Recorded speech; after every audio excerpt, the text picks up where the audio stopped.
ఇట్టి సమయాన్ని ఇచ్చిన దేవాది దేవునికి, మరి ఆత్మీయ తల్లికి, సంఘం అంతటికి వందనాలు.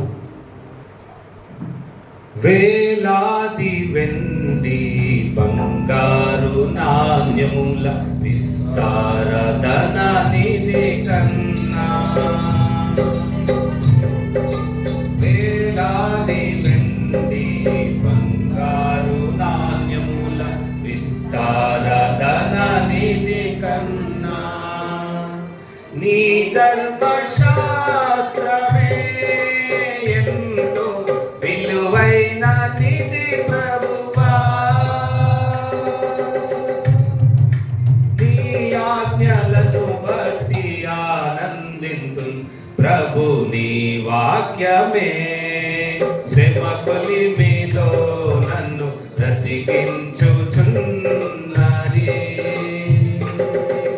నా బాధలో అది బహు నెమ్మది కలిగించుచున్నది.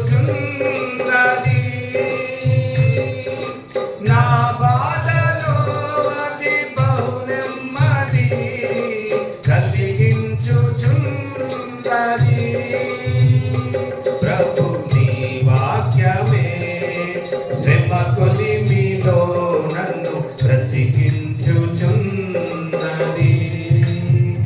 హల్లెలూయా, హల్లెలూయా. మరి గడిచిన వారం మనందరినీ ఎవరు బ్రతికించిందంట? దేవుని వాక్యమే కదా. మరి నేడు మనం చదివినటువంటి ఉత్తర ప్రత్యుత్తరంలో కీర్తనలు 5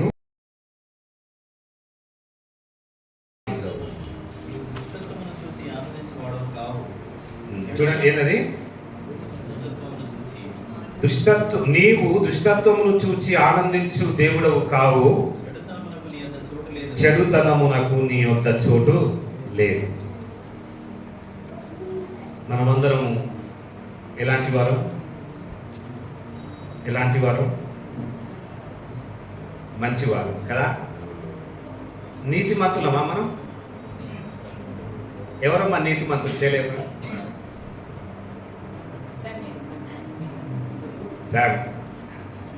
మనము నీతిమంతులము కానే కాదు, కానీ నీ కొరకు నా కొరకు యేసయ్య లోకానికి వచ్చింది కదా.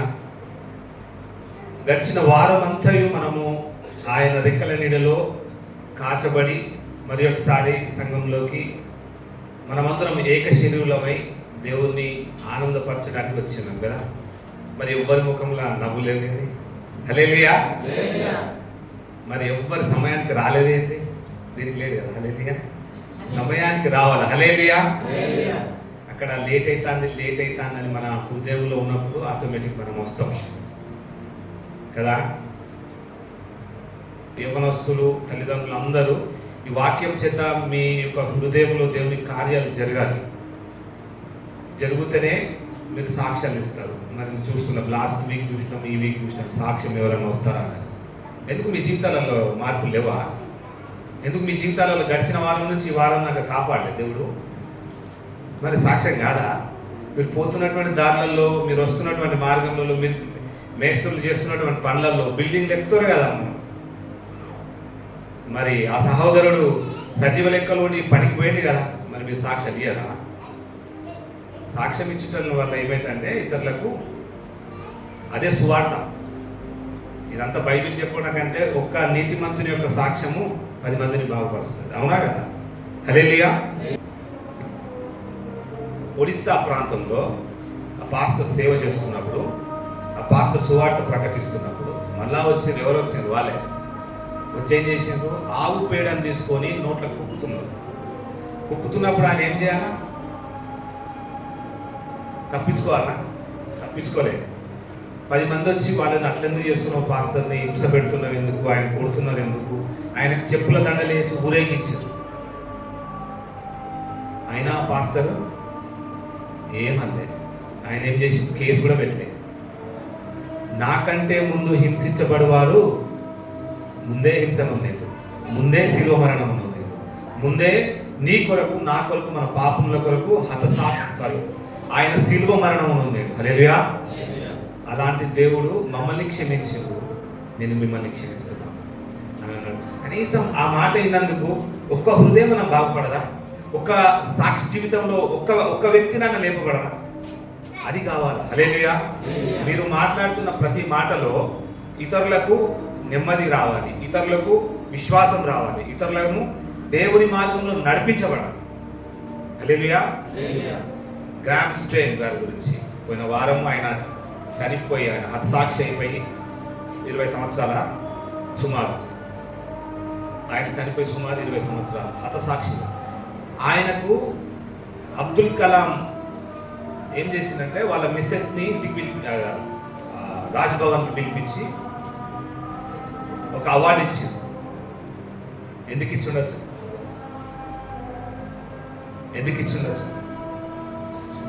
క్షమించినందుకు. హల్లెలూయా. ఆమె తను హస్బెండ్ని కానీ నా పిల్లలను సజీవంగా దహనం చేసినా కూడా క్షమించే గుణము ఎవరిది ఉన్నదమ్మా? దేవుని బిడ్డలై ఉన్నది. హల్లెలూయా. చూడండి, మనమంతా ఎక్కడ ఉన్నామంట? ఇక్కడ చెడుతనమునకు నీ యొద్ద చోటే లేదు.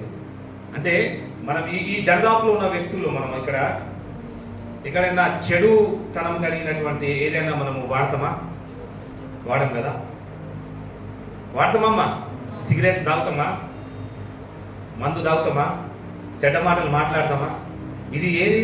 పరిశుద్ధమైనటువంటి స్థలం. ఈ పరిశుద్ధమైనటువంటి స్థలములో దేవుని యొక్క పరిశుద్ధాత్మ యొక్క సహవాసము మన మీద ఉంటుంది కాబట్టి ఆ ఆలోచన, ఆ తలంపు ఉండనే ఉంటుంది. మరి మీ గృహాలల్లో అలాంటి వ్యక్తులు ఉన్నారా? అలాంటి వ్యక్తులు ఉంటే మీకు సాక్ష్యాలు ఎందుకు వస్తాయి? అలాంటి చెడ్డ ఆలోచనలు కలిగి, చెడ్డ తలంపులు కలిగి, తాగుబోతులు అయి ఉండి, సిగరెట్ తాగేటోళ్ళు ఉండి, చెడ్డ మాటలు పలికినటువంటి వ్యక్తులు ఉంటే దేవుని యొక్క సహవాసం మీ ఇంట్లోకి వస్తుందా? దేవుని యొక్క ఆత్మీయత మీ ఇంట్లోకి వస్తుందా? కాబట్టి యేసయ్య ఈ వాక్యం చేత నీతో మాట్లాడుతున్నాడు. ఏంటి అని అంటే, ఏ వాక్యం అయితే ఈరోజు నాతో మాట్లాడిస్తున్నాడో అది దైవ నిర్ణయమే. హల్లెలూయా. ఈ వాక్యం నేను చదవలే, ఉత్తర ప్రత్యుత్తరంలో చేత మనం చదవబడుతున్నప్పుడు ఈ వాక్యం నాతో మాట్లాడాలి. ఆ వాక్యంతో మనము ఈరోజు నీతో యేసయ్య మాట్లాడుతున్నాడు. అదే 11వ అధ్యాయం. నిన్ను ఆశ్రయించు వారందరూ సంతోషించెదరు, నీవే వారిని కాపాడెదవు గనుక వారు నిత్యము ఆనంద ధ్వని చేయుదురు. హల్లెలూయా. చూడండి, మనం అందరం ఎవరిని ఆశ్రయించి వచ్చినామమ్మా? యేసయ్య. హల్లెలూయా. యేసయ్యను ఆశ్రయించి మనం ఇక్కడికి వచ్చినాం. ఎందుకొరకు వచ్చినాం? నా కుటుంబం బాగుండాలి, నా పిల్లలు బాగుండాలి, నా వారే బాగుండాలి అని వచ్చినాం. అవునా కదా? చెప్పలేదమ్మా? నా అన్న పదం ఉంటుంది చూడండి, అది తీసేయాల. మా, మన, అందరిది. ఇది ఎవరిది? దేశం ఎవరిది? నీ ఒక్కొంది కాదు. దేశం ఎవరిది? మన అందరిది. దేవుడు ఎవరు? నీ ఒక్కొనికి దేవుడు కాదు. ఎవరు? మనందరికీ దేవుడే ఉన్నాడు. అలాంటి దేవుని కలిగి ఉన్నాం. ఆయననే మనము ఆశ్రయించడానికి ఈరోజు వచ్చింది. చూడండి, నీవే వారిని కాపాడదు. ఎవరు? యేసయ్యనే మనల్ని కాపాడింది. అవునా కదా? నన్ను కాపాడింది, నిన్ను మనందరినీ కాపాడుతూ వచ్చింది. కాబట్టి కనుక వారు నిత్యము ఆనందంతోనే, మనందరం ఆనందంతోనే ఈ సన్నిధానంలోకి వచ్చినాం. దుఃఖంతోనే వచ్చిండ్రమ్మా? ఎవరన్నా ఉంటారు మా జీవితంలో ఏది మంచిగా జరుగుతలేదు అనే బాధతోనే వస్తారు. కొందరు ఏంది అనారోగ్యంతోనే వస్తుంటారు. ఎందుకు వచ్చిండ్రు? ఇక్కడ అనారోగ్యత నుంచి విడుదల చెందడానికి వచ్చింది. ఎవరు చేస్తారు ఆ విడుదల? ఎవరు చేస్తారమ్మా? హల్లెలూయా. యేసయ్యనే. ఎవరు కాదు. ఇక్కడ ఎవరు చేస్తారు? పరిశుద్ధాత్ముడే. హల్లెలూయా. మరి పరిశుద్ధాత్ముడే మనల్ని ఆ విధంగా నడపాలంటే మనం ఎట్లా ఉండాలి? ప్రభు యొక్క మార్గంలో నడవాలి. అదేందో మనం చూద్దాం. ప్రభు యొక్క మార్గంలో మనం ఏ విధంగా నడవాలి అనే దాన్ని మనం చూస్తూ ఈరోజు మనం ముందుకెళ్దాం.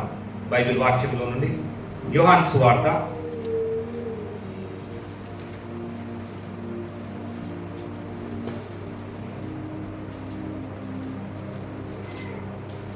12వ అధ్యాయము 26వ వచనం. ఒకడు, నేను చదువుతాను, నన్ను సేవించిన ఎడల నన్ను వెంబడింపవలెను, అప్పుడు నేను ఎక్కడ ఉండుదునో అక్కడ నా సేవకుడును ఉండును. ఒకడు నన్ను సేవించిన ఎడల నా తండ్రి అతన్ని గణపరచును. చూడండి ఎంత మంచిగా మాట్లాడుతున్నాడు. చూడండి, ఒకడు నన్ను సేవించిన ఎడల నన్ను వెంబడింపవలెను, ఎవరిని సేవించినాం మనం అందరము? యేసయ్యని సేవించినాం. అంటే యేసయ్య నడిచినటువంటి అడుగుజాడలు మనకు నేర్చుకోబడ్డాయి కదా.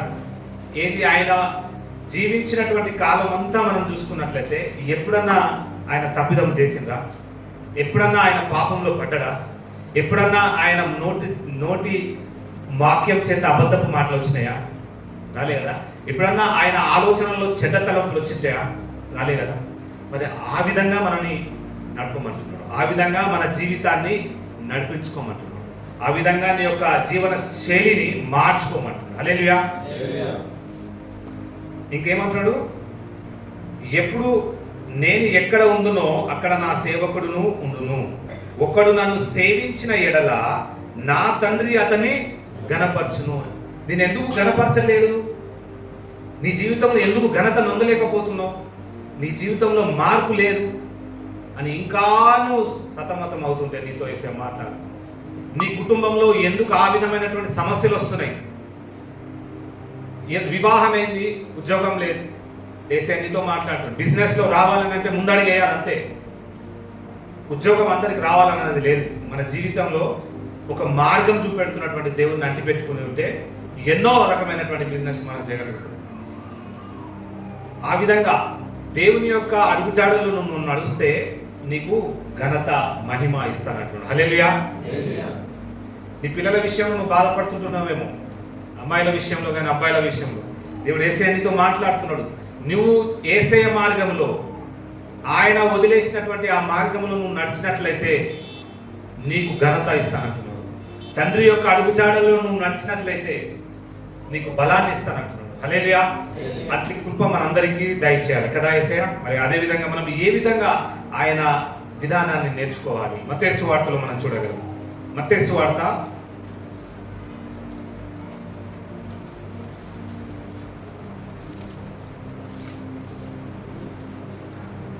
4వ అధ్యాయము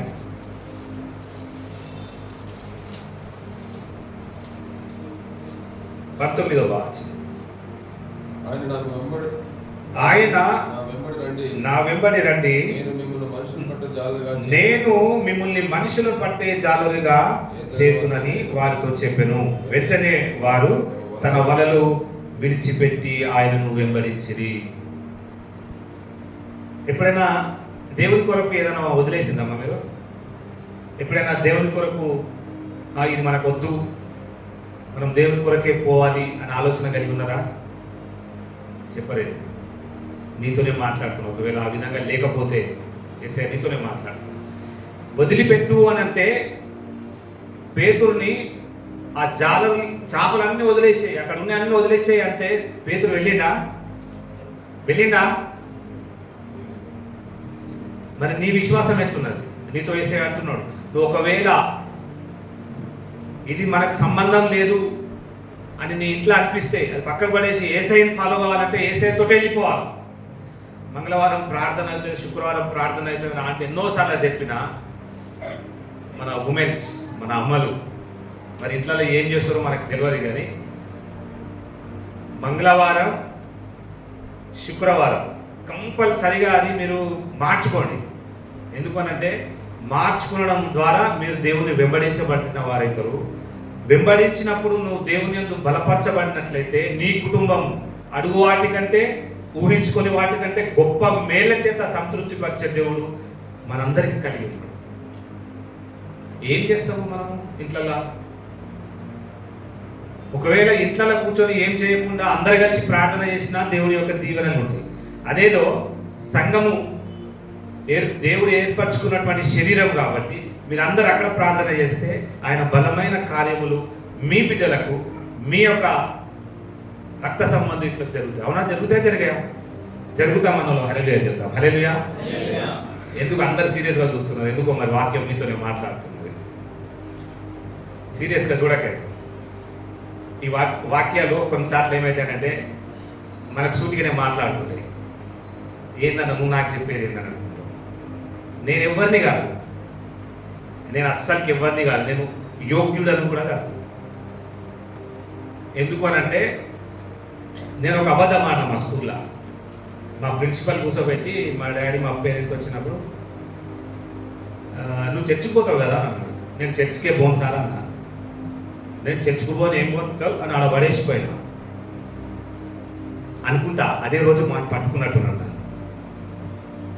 బిడా, నువ్వు నన్ను నా చర్చి సంఘంలోకి పోయి నువ్వు తప్పించుకుంటా అన్నావులే, కానుకలు పట్టే సమయంలో నువ్వు పోతున్నావు కదా, నిన్ను నేనెట్లా వదులుతా అని తీసుకొచ్చి ఆత్మీయంగా ఎదిగిన కుటుంబంలో ఇక్కడ పడేసినాను. హల్లెలూయా. అది నా యొక్క, నేను ఎప్పుడు చెప్పాలనుకుంటా అది నాతో చెప్పిస్తాడు అంతే. నేను నా సాక్ష్యంలో నేను నా ప్రిన్సిపల్ శామ్యుయల్ సార్ ఇంకా ఉన్నాడు. ఆ సార్ నేనేం చెప్పినానంటే, నేను చర్చికే పోను సార్ అని అన్నా. ఈరోజు నన్ను ఇక్కడ నిలబెట్టించి మాట్లాడుతున్నాడు అంటే నా కొరకు ఎందరో ప్రార్థన చేస్తుండొచ్చు. అవునా కదా అక్కడ? హల్లెలూయా.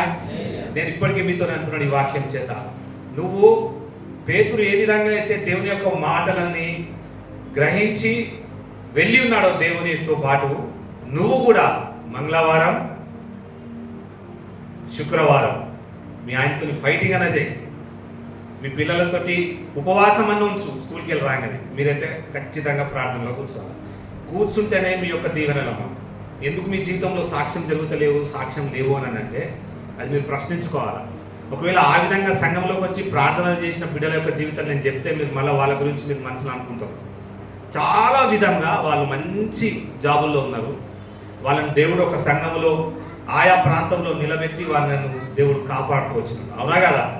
అది మీ విశ్వాసం. హల్లెలూయా. మీరు ఇంకా వెనకడిగేస్తే నేను నీతోనే మాట్లాడుతున్నాను. అన్నీ మొదలై, శుక్రవారం మొదలై, శనివారం మొదలై ఒక సంఘముగా మీరు కూర్చొని మాట్లాడుతున్నావు ప్రార్థనలు. ఆ ప్రార్థన ఎట్లుంటుందో తెలుసా? మీరు ఎప్పుడైనా ప్రార్థన వినాలా? నేను లేట్ వచ్చినప్పుడు పూనమ్మని సోనమ్మని పోతున్నప్పుడు వాళ్ళు ఏడుస్తారమ్మా. నేను గొప్పతనంగా చెప్పుకుంటలేను సంఘంని. ఒకవేళ ఏడుస్తున్నారు అని అంటే అది సంఘం యొక్క గొప్పతనంగా, దేవునిలో లీనమైపోయి దేవుని యొక్క కన్నీళ్లు, దేవుని యొక్క పాద సన్నిధానంలో వాళ్ళు ఏ విధంగా మొరపెట్టుకుంటున్నారో నీతిమంతుల యొక్క ప్రార్థన దేవుడు అంగీకరిస్తాడు. ఒకవేళ 10 మంది కలిగి మనం ప్రార్థన చేస్తున్నప్పుడు 10 మందిలో ఒక్క నీతిమంతుడైనా కూడా ఉంటే ఆ ప్రార్థన అంగీకరిస్తాడు. హల్లెలూయా. అందుకని అన్ని వదిలేయాలి. ఈరోజు నేను వెళ్ళాల్సింది ఎక్కడికి? చిట్టక్క దగ్గరికి. ఒకటే మాట, నువ్వు ఉండాలి. నువ్వు ఉంటే నేను ఇక్కడ కట్టి ఉంటాను. అంటే ఎవరి విశ్వాసం అది? చిట్టక్క విశ్వాసం. ఏమని? సంఘములో మనం ఉన్నప్పుడు నా కొరకు అందరూ ప్రార్థన చేస్తారు, నేను బలపరచబడతానని. ఆ విశ్వాసం మనందరికి ఉండాలి కదా. అట్లనే మీరు అందరు రండమ్మా, సరేనా? వస్తాను, చేయలేద్దాం. మంగళవారం శుక్రవారం స్త్రీల ప్రార్థన. ఇప్పుడు చూడండి, చేపల పట్టినటువంటి పేతురుని ఏ విధంగా అయితే నడిపించి ఉన్నాడో, పోతున్న దారిలో మత్తయి ఉన్నాడు. ఎటు వెళ్తున్నావు అని అంటే నేను కూడా వస్తాను అని అంటే, రా నన్ను వెంబడించు అంటే వెంబడించిందా లేదా? వెంబడించిందా లేదా? ఇక్కడికి వెళ్ళి బయలుదేరి మనం పోతుంటే క్యారల్స్ రోజు ఒక కుటుంబంతో పాటు వెళ్తుంటే అందరు కుటుంబాలు వచ్చినాయా లేదా? మరి ఇప్పుడు మంగళవారం శుక్రవారం అంటే వస్తలేదు. రావాలి. హల్లెలూయా. మీరు వస్తారు, అది నమ్మకం. హల్లెలూయా. మత్తయి సువార్త 16వ అధ్యాయము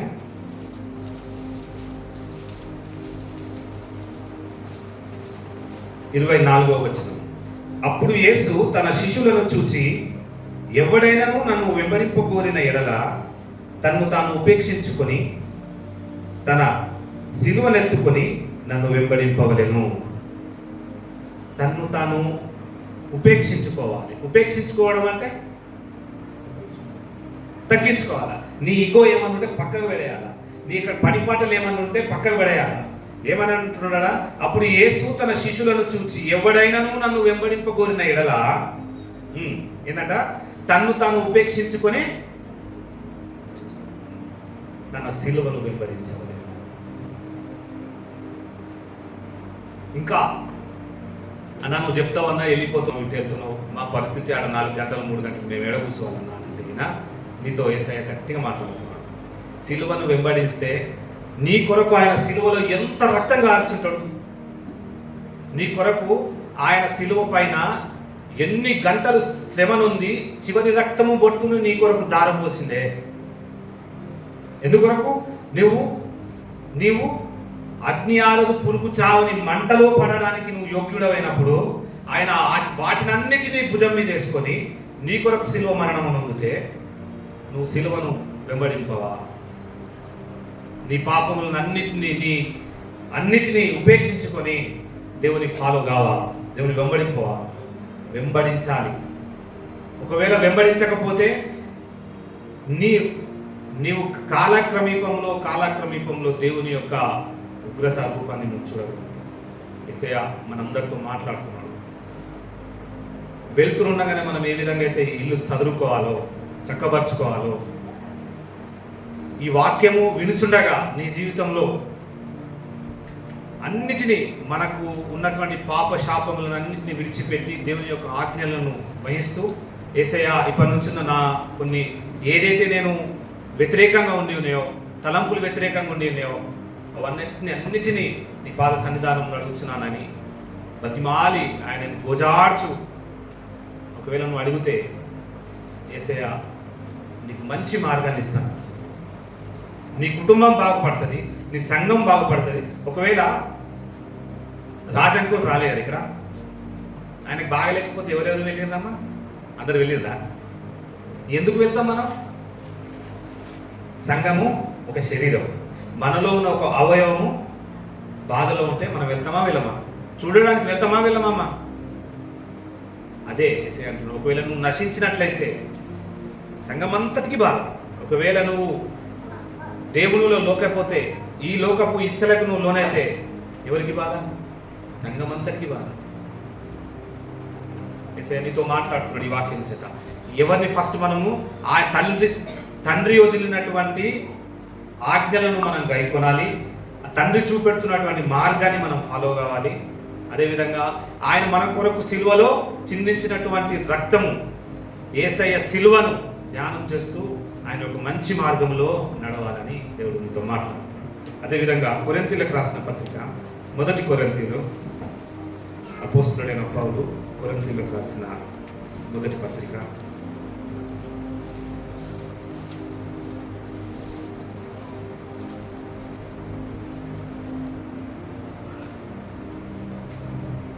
11వ అధ్యాయము 1వ వచనం.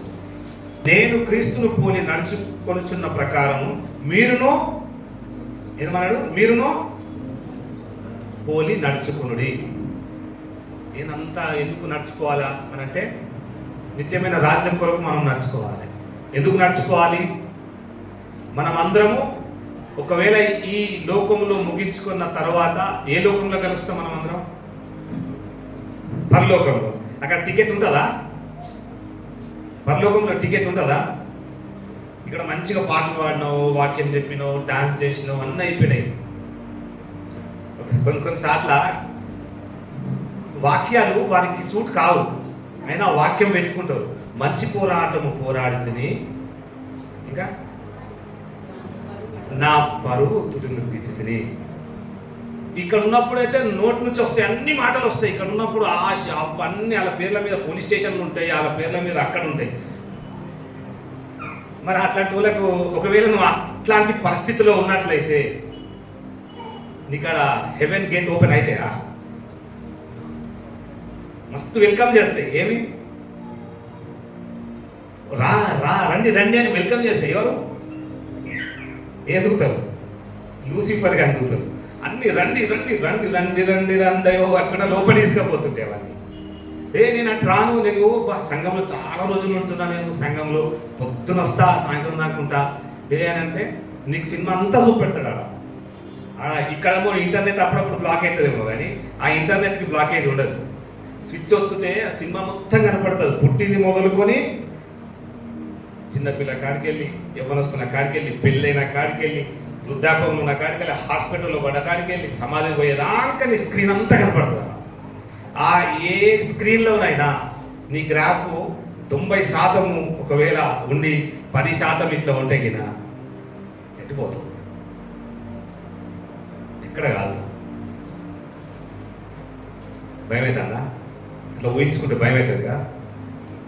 మారుదాం, మనం చేంజ్ చేద్దామని అంటే ఏదో ఒక అడ్డంకులు వస్తుంటాయి. అడ్డంకులు వచ్చిన వాక్యం అనే ఆయుధం చేత వాటిని జయించాలా. జయిస్తే నువ్వు ఆత్మ చేత ఇంకా అభిషేకించబడతావు. ఇంకా బలం పొందుతావు. ఆ బలమే ఎవరు? యేసయ్య. హల్లెలూయా. ఆ బలమే ఎవరు? యేసయ్య. నీకు ఇంకా పిరికితనం వస్తున్నదేమో, ఇంకా పిరికి ఆలోచనలు వస్తున్నాయేమో, చేయాలని అనుకుంటున్నావు, చేయలేకుంటున్నావు. నీతో యేసయ్య అంటున్నాడు, ఈ వాక్యం చేతనే నువ్వు బలపరచాలి, ఈ వాక్యం చేతనే నీతో మాట్లాడాలని ఆశ ఉన్నాడు. ఈ వాక్యంతో ముఖసూటిగా నీతో మాట్లాడుతున్నాడు అమ్మా. భయపడాల్సిన అవసరం లేదు. మనం ఎవరిని కలిగి ఉన్నాం? బలమైన దేవుని కలిగి ఉన్నాం కదా. నన్ను బలపరిచిన వాని యందు నేను సమస్తమును చేయగలిగినటువంటి దేవుడు. మరి నువ్వు ఆయనను బలపరచాలి కదా. ఏమమ్మా చెప్తలేరు? ఆయన నన్ను బలపరచాలి కదా. బలపరచాలని అంటే ఏంది? జీతం తీసుకొచ్చి ఇక్కడ పడేయాలా? బిర్యానీలు తీసుకొచ్చి ఇక్కడ పడేయాలా? చెప్పలేదు. నీ ఆత్మీయ సహవాసము, నీ యొక్క అభివృద్ధి దేని ద్వారా ఉన్నది? వాక్యం ద్వారా ఉన్నదా లేదా? ఈ వాక్యం ఒకవేళ నీకు బలపరచని ఎడల నీతో మాట్లాడుతున్నాడు. ఈ వాక్యము ఒకవేళ నిత్యము నువ్వు నెమరేసుకున్నట్లయితే ఈ వాక్యమే నిన్ను బలపరుస్తుంది. మీకు ఎప్పుడైనా ఎక్స్పీరియన్స్ ఉందా? లేట్ నైట్ టైమ్స్లో అలా ప్రార్థన చేస్తున్నాం, పడుకున్నాం, సడన్గా లేచినాం, ఏదో చెడ్డ కాలంలో ఆలోచనలు వచ్చి ఉంటాయి. ఆ ఆలోచనల చేత ఇంకా నీ భయం, నీ హార్ట్ బీట్ పెరుగుతూ ఉంటుంది కదా. అట్లాంటప్పుడు నీకు ఏ ఆత్మ ఇచ్చిందమ్మా? పిరికి ఆత్మ ఇచ్చిందా? భయపడాల్సిన అవసరం లేదు. నీకు ఏ ఆత్మ ఇచ్చిండు? బలమైన ఆత్మ ఇచ్చింది కదా. ఆ ఆత్మ ఎక్కడ ఉన్నది? ఆ ఆత్మ దేనితో బలపరచబడ్డది అని అంటే దేవుని యొక్క వాక్యం చేత. హల్లెలూయా. చూడండి, పేతురు గురించి మనం ఆలోచన చేస్తే, వెంబడించే సమయం దేవుణ్ణి ఏ విధంగా వెంబడించి ఉన్నాడు? యేసయ్య అన్నాడు, నువ్వు మూడు మార్లు నన్ను ఎరగవు. అప్పుడు దాకా ఆయనతో ఉన్నాడు. సిలువకు అప్పగించేదాకా వెంబడించిండు. అప్పుడు ఆ యేసయ్యతో పాటు వీళ్ళందరూ వెళ్తున్నప్పుడు అక్కడ చిన్నది చూస్తారు వాక్యంలోకి. లూకా సువార్త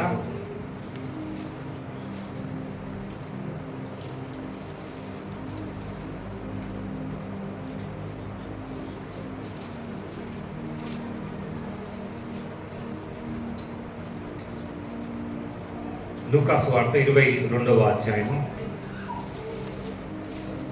54వ వచనం. వారు ఆయనను పట్టి ఈడ్చుకొని పోయి ప్రధాన యాజకుని ఇంటిలోనికి తీసుకొని పోయి చదువు.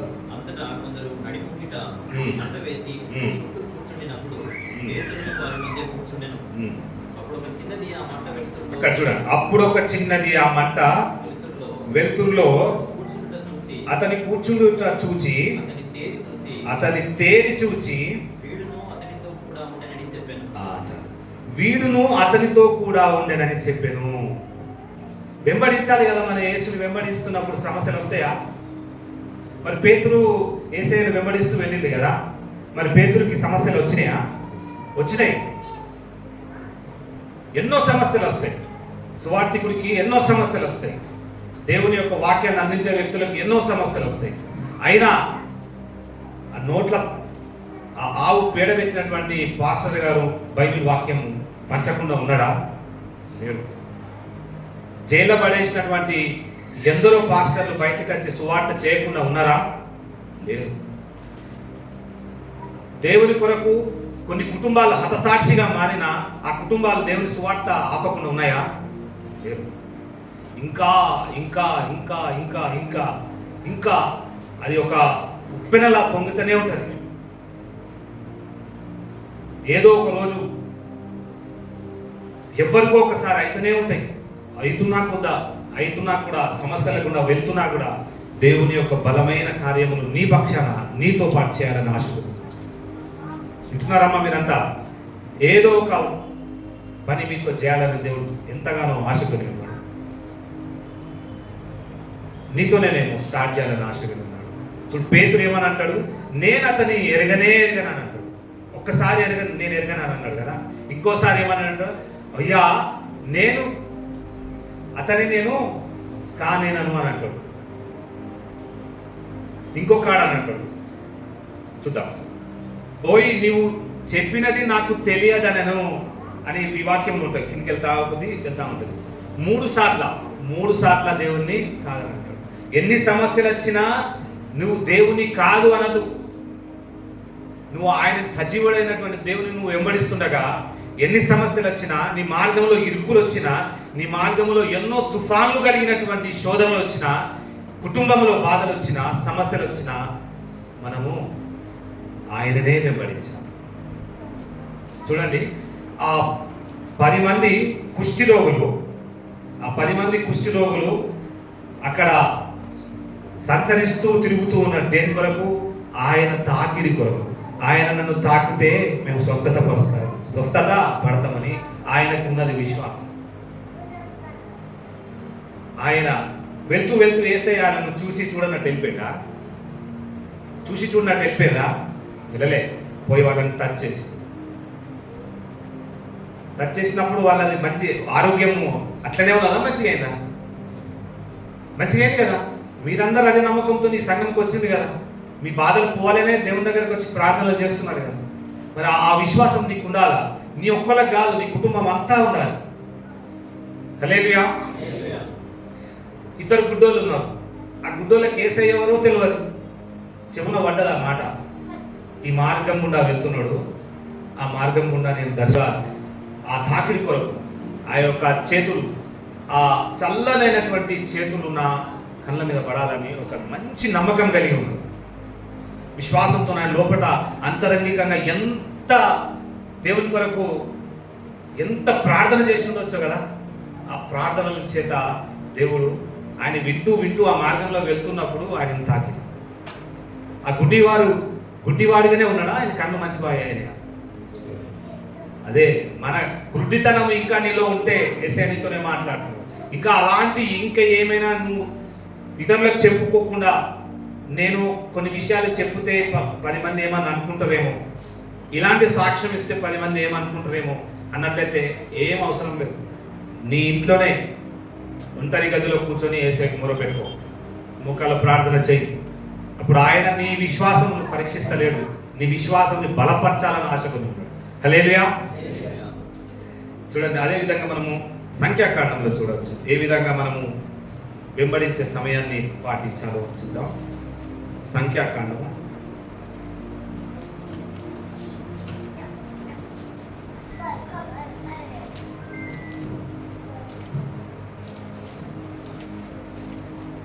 14వ అధ్యాయము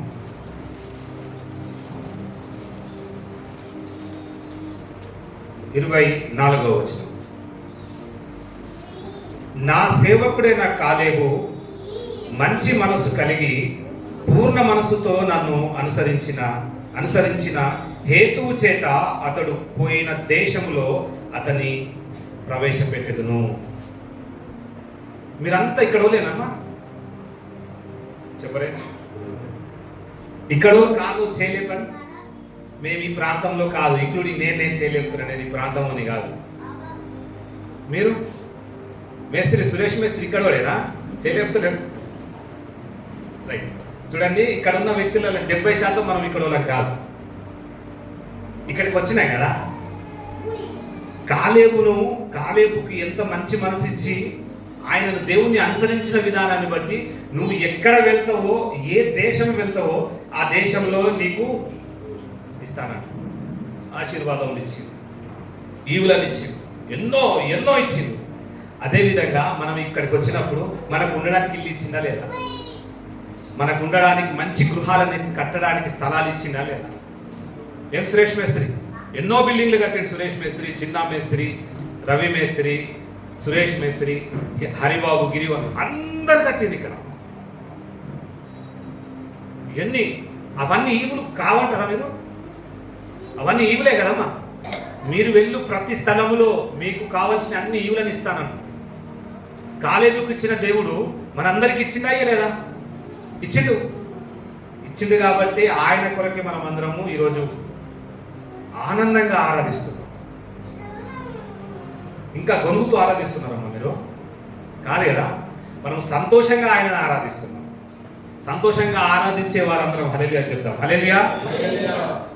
ఇంకా ఇంకేమన్నా ప్రయత్నాలు చేస్తున్నావు, ఆ ప్రతి ప్రయత్నాలలో దేవుణ్ణి అంటిపెట్టుకుని ఉంటే దేవుడు అంచలంచలుగా దీవిస్తాడు. ఒక ఒక చిన్న బిజినెస్తో స్టార్ట్ అయిన జీవితము కొన్ని బిలీనియర్లు ఎందరో మంది ఎగ్జాంపుల్ కదా. మనకి టాటా గారు చూడవచ్చు కదా.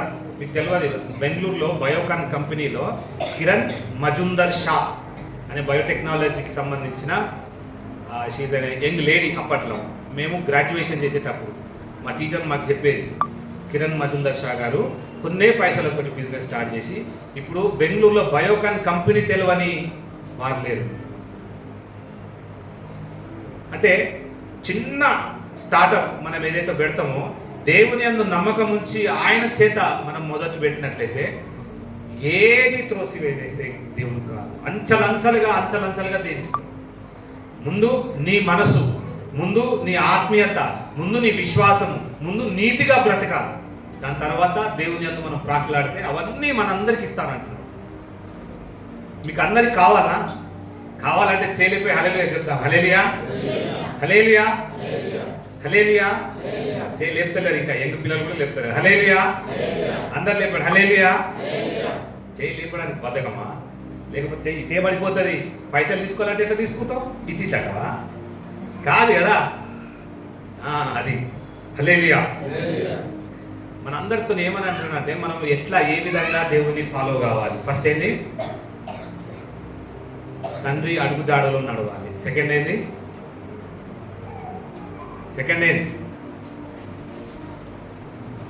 చెప్తలేదు. సెకండ్ ఏంది? వెంబడించాలి. ఏ విధంగా వెంబడించాలి? సిలువలో ఆయన మన కొరకు చిందించినటువంటి రక్తంని బట్టి ఆయన మన పాపములను ఆయన మీద వేసుకొని కల్వరి సిలువలో నువ్వు పొందాల్సినటువంటి ఘోరమైనటువంటి నరక యాతన ఆయన మీద వేసుకొని నిన్ను నిత్యమైన రాజ్యంలో నడిపించింది. కాబట్టి ఆ విధంగా ఆయనను ధ్యానిస్తూ ముందుకెళ్ళాలి. ఈ ముందుకెళ్తున్నటువంటి క్రమీప నీకు ఎన్నో శోధనలు వస్తాయి, ఎన్నో బాధలు వస్తాయి, తుఫాన్ లాంటి విపత్తు నీ కుటుంబంలో ఉంటుంది. అయినా నువ్వు ఎవరిని వెంబడించాలి? సజీవుడైనటువంటి యేసయ్యను మాత్రమే వెంబడించాలి. ఒకవేళ ఈ లోకయాత్ర ముగించుకున్నప్పుడు నువ్వు నిత్యమైనటువంటి నిజ రక్షకుణ్ణి నువ్వు అంగీకరించుకొని ఈ లోకయాత్ర ముగించుకున్నట్లయితే వాక్యం ఉంచుండగా మనందరం, నువ్వు ఎక్కడున్నా కూడా వాక్యం ఉంచుండగా మనం అందరము ఈరోజు మనం ఇక్కడ ఈ లోకయాత్ర ముగించుకోగానే యేసయ్య మనందరినీ అక్కడికి తీసుకెళ్తున్నాడు. ఇక్కడికి పరలోక రాజ్యం. అక్కడ ఎవరు ఉంటారు? యేసయ్య ఉంటారు. అక్కడ ఆకలి ఉంటుందా? కదా. అలాంటి దేశంలో మనందరిని నడిపించాలని ఆశపడుతున్నాం. సో ఈ వాక్యం చేత నీతో మాట్లాడుతుండగా విశ్వాసం చేత మనం అందరం ప్రార్థన చేద్దాం. స్తోత్రములు నాయన ప్రభువా, మా రక్షకానికి వందనాలు, స్తోత్రాలు తండ్రి. అయా, గడిచిన దినములన్నీ నాయన నీ కృపాక్షేమములే మా వెంట వచ్చినది. అయా, మేము నడిచినటువంటి మార్గములంతయు నాయన నీకు వ్యతిరేకంగా ఉండి ఉన్నట్లయితే ప్రభువా మిమ్మల్ని బతిమాలి గోజాడుచున్నామయ్యా, మమ్మల్ని క్షమించండి తండ్రి. మా బాధలలో, మా వేదనలో నాయన మమ్మల్ని నడిపిస్తున్న దైవమానికి స్తోత్రం తండ్రి. మా ప్రధాన యాజకుడానికి వందనాలు నాయన ప్రభువా. అయ్యా, ఈ లోకంలో మేము జీవించుచుండగా ఎన్ని సమస్యలు కూడా మేము వెళ్ళుచుండగా మమ్మల్ని నిత్యము కాపాడుతూ భద్రపరుస్తూ ఆయన మమ్మల్ని నడిపిస్తున్న దైవమానికి వందనాలు, స్తోత్రాలు నాయన. అయా, ఏ విధంగా మిమ్మల్ని వెంబడించాలో తండ్రి వదిలినటువంటి ఆజ్ఞలను అయా మీరు ఏ విధంగా ఆయన నడిచి ఉన్నారో ఆ విధంగా మేము నడుచుటకు నాయన నీ కృప దయచేయమని వేడుకొంచున్నాం నాయన. జాలర్లు సహితం ప్రభా, పేతురు, మత్తయి, నాయన యోహాను నాయన ఏ విధంగా నీ అందు నీ యొక్క మాటలను గైకొని నడిచి ఉన్నారో ఆ విధంగా మేమందరము నడుచుకునే కృప మాకు దయచేయమని వేడుకొంచున్నాం తండ్రి. ఈ లోకంలో మేము ఉండిచుండగా, పాపపు అంధకార క్రియలో మేము ఉండిచుండగా మా కొరకు శిలువ మరణం పొందిన దైవమానికి స్తోత్రము నాయన. మా కొరకు శిలువలో మీరు కార్చిన మీ అమూల్యమైన రక్తాన్ని నాయన మా కొరకు చిందించిన దేవానికి స్తోత్రములు అయ్యా. మీరు శ్రమ పొందినటువంటి బలమైన హృదయాన్ని మాకు ఇచ్చినారు తండ్రి. ఈ లోకంలో ఎన్నో సమస్యలు, ఎన్నో శ్రమలు, ఎన్నో బాధలు, ఎన్నో విపత్తులు, ఎన్నో శోధనలు, ఎంతో అనారోగ్యత, మా వెంట ఉన్నాను. అయా మమ్మల్ని బలపరిచే దైవమా నీకే స్తోత్రము. నాయన నీ శిలువ మరణము ముందు ఇది ఏ పాటిదయ్యా, మమ్మల్ని క్షమించమని వేడుకొంచున్నాం తండ్రి. నాయన ప్రభా యేసయ్యా నీకే స్తోత్రములు తండ్రి. నాయన చెరసాలలో పౌలుని ఏ విధంగా హింసించి ఉన్నారు నాయన, ఈ లోకంలో మేము ఉండుచుండగా పౌలు ఏ విధంగా నీ యందు విశ్వాసం కలిగి ఉన్నారు, మేమందరమును నాయన నీ యందు విశ్వాసం కలిగి ఉండి అయా ఈ లోకంలో ఉండే కృపను మాకు దయచేయమని వేడుకొంచున్నాం. నాయన పేతురు ఏ విధంగా అబద్ధం ఆడి ఉన్నారో తండ్రి, అయా మేము ఆ విధంగా అబద్ధం ఆడకుండా నాయన ఒంటరిగా ఒక రూమ్లో నాయన పేతురు ఏ విధంగా నీ యందు కన్నీరు విడిచి గోజాడుచు ప్రార్థన చేస్తున్నారు తండ్రి. మేమందరం ఆ విధంగా ప్రార్థిస్తున్నామయ్యా. మా పాపమును మా శాపమును జ్ఞాపకం తెచ్చుకోనకండి అయ్యా. నాయన చిందిస్తున్నటువంటి ప్రతి రక్తాన్ని అయా ధూపములే చేర్చుకున్నటకు నాయన ఏ యోగ్యత లేని మేము మిమ్మల్ని బతిమాలుకొంచున్నాం తండ్రి. అయా కాలేవుకి ఇచ్చినటువంటి ధన్యత మా అందరికి ఇచ్చిన దైవమా నీకే స్తోత్రములు తండ్రి. అయా మా అక్కలలో మా అవసరతలో మాకు ఇచ్చినటువంటి ఈవుల కొరకు మేము ప్రార్థిస్తున్నాము నాయన. నీకే వందనాలు స్తోత్రాలు తండ్రి. నాయన అయా పాప భూమిలో మేము పడకుండా అయా నిత్యమైనటువంటి రాజ్యంలో మేము నడుచుటకు ఈ లోకంలో వస్తున్నటువంటి అంధకార శక్తులన్నింటినీ బంధించి నాయన నీ వాక్యం చేత మమ్మల్ని బలపరచబడి ఈ లోకంలో మేము వెలువచ్చుండగా తండ్రి, మిమ్మల్ని ధరించుకొని ఈ లోకంలో మేము వెలువచ్చుండగా మా ఆయనలో బలమైన కార్యములు జరిగించమని వేడుకొంచున్నాం. అయా బిడ్డలు ఏం అడిగించినప్పటికీ నాయన వారి ఆలోచనలో వారి తలంపులలో మీరు ఉండమని వేడుకొంచున్నాం నాయన ప్రభా. వారు అడుగుతున్న ప్రతి ఈవులను మీరు దయచేయమని వేడుకొంచున్నాం నాయన. అయా ప్రతి బిడ్డ కొరకు, యవనస్తుల కొరకు, చిన్న బిడ్డల కొరకు, తల్లిదండ్రుల కొరకు, వృద్ధాప్యంలో ఉన్న వారి కొరకు మేము ప్రార్థిస్తున్నాం నాయన. ప్రతి బిడ్డను దీవించండి, నడిపించండి, ఆరోగ్యమును మంచిగా జ్ఞానమును బిడ్డలకు దయచేయమని వేడుకొంచున్నాం. మేమందరము ఈ లోకంలో ఉండేవారు కాదు నాయన. అయా నీతిమంతులుగా ఎన్నిక చేసుకొని అయా నీ కొరకు నడిచే వారంగా ఉండే కృపను మాకు దయచేయమని వేడుకొంచున్నాం. అయా ఇతరులను నీ తట్టు నడుపుటకు నాయన, మా మనసులను మార్చుటకు నాయన నీ కృప దయచేయమని వేడుకొంచున్నాం. యేసయ్యా నీకే స్తోత్రములు. వాక్యం చేత మాకు సూటిగా మాట్లాడిన విధానాన్ని బట్టి నీకు వందనాలు స్తోత్రాలు నేను. ఈ వాక్యం చేత వారి హృదయాలను బలపరిచిన విధానాన్ని బట్టి నీకు వందనాలు స్తోత్రాలు తండ్రి. అవునయ్యా, మమ్మల్ని బలపరిచినావు, అందుని బట్టి నీకు వందనాలు స్తోత్రాలు తండ్రి. నాయన అయ్యా ఈ చిన్న ప్రార్థనను ధూపములే చేర్చుకుంటకు నాయన నీ కృప దయచేయమని నజరేయుడైన నమ్మదగిన యేసు నామమున వేడుకొంచున్నాము తండ్రి. ఆమేన్.